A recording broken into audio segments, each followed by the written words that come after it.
नमस्कार दोस्तों, मैं doctor Yash Sharma from SB homeopath clinic. दोस्तों, आज हम बात करेंगे डायबिटीज़ और डायबिटीज़ की 5 होम्योपैथिक मेडिसिन के बारे में। तो पहले तो हम ये जानते हैं कि डायबिटीज़ है क्या।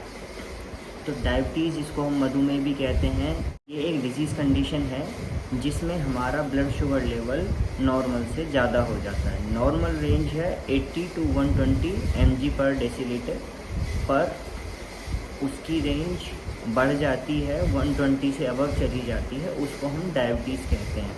अब ये होता क्यों है? इसमें या तो जो इंसुलिन है उसका प्रॉपर प्रोडक्शन नहीं हो पाता, या फिर प्रोडक्शन तो होता है लेकिन जो हमारे सेल्स हैं उसको प्रॉपर यूज़ नहीं कर पाते हैं इंसुलिन को, इसीलिए वो ब्लड में शुगर लेवल बढ़ जाता है। अब डायबिटीज़ कितनी टाइप की होती है? डायबिटीज़ होती है 2 टाइप की, एक टाइप 1, एक टाइप 2। टाइप 1 डायबिटीज़ जो होती है वो ऑटोइम्यून डिसऑर्डर होता है, जिसमें जो हमारा इम्यून सिस्टम है, हमारी बॉडी का इम्यून सिस्टम, वो खुद के ही इंसुलिन प्रोड्यूसिंग सेल्स जो होते हैं पैनक्रियाज के, उनको डिस्ट्रॉय करने लगता है, तो जिसकी वजह से इंसुलिन का प्रोडक्शन प्रॉपर नहीं हो पाता। और दूसरी कंडीशन है वो टाइप 2। टाइप 2 में क्या होता है कि जो इंसुलिन है उसका प्रोडक्शन तो प्रॉपर हो रहा है, लेकिन जो इंसुलिन का यूज़ है, जो हमारे सेल्स इंसुलिन को यूज़ करेंगे, वो प्रॉपर यूज़ नहीं कर पाते हैं, जिसकी वजह से कंडीशन होती है। अब टाइप 1 तो आपको पता चल गया कि ऑटो इम्यून है, इम्यून सिस्टम खुद ही डिस्टर्ब कर रहा है सब कुछ। लेकिन टाइप 2 में ये हमारी गलती की वजह से होता है, क्योंकि या तो ओबेसिटी की वजह हो सकती है, या फिर आपका जो लाइफस्टाइल है वो सेडेंट्री है, उसकी वजह से हो सकती है। जो आजकल की हमारी डाइट है, जो हम खाना खाते हैं बर्गर पिज़्ज़ा वगैरह, उससे प्रॉपर न्यूट्रिशन नहीं मिल पाता, जिसकी वजह से हमारा जो बेसिक इंसुलिन का प्रोडक्शन है वो प्रॉपर नहीं हो पाता, क्योंकि हमें प्रॉपर न्यूट्रिशन नहीं मिल रहा है। अब डायबिटीज़ हो गई, ठीक है, लेकिन इसके नुकसान क्या क्या हो रहे हैं? तो ये सारे वाइटल ऑर्गन्स को नुकसान पहुंचाती है, क्योंकि इंसुलिन का यूज़ नहीं हो पा रहा है, ब्लड शुगर कंट्रोल नहीं है, वो बहुत ज़्यादा बढ़ गया है, लेकिन उसको हमारी बॉडी यूज़ भी नहीं कर पा रही है।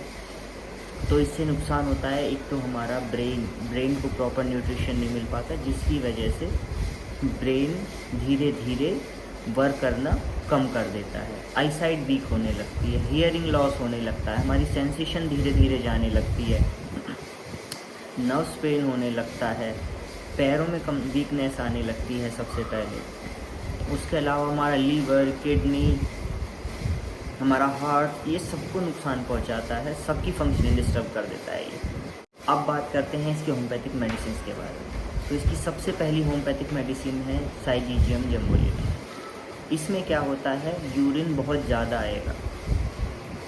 दूसरा क्या होगा, इसमें प्यास बहुत ज़्यादा लगेगी, उसका गला हमेशा सूखा रहेगा, उसको वीकनेस महसूस होगी।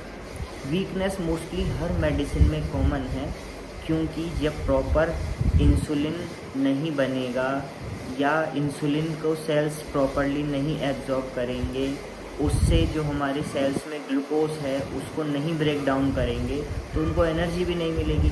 जब हमारी सेल्स को एनर्जी मिलेगी ही नहीं तो वीकनेस आएगी ही आएगी। तो ये सब मेडिसिन में कॉमन रहेगा। दूसरी मेडिसिन है यूरेनियम नाइट्रिकम।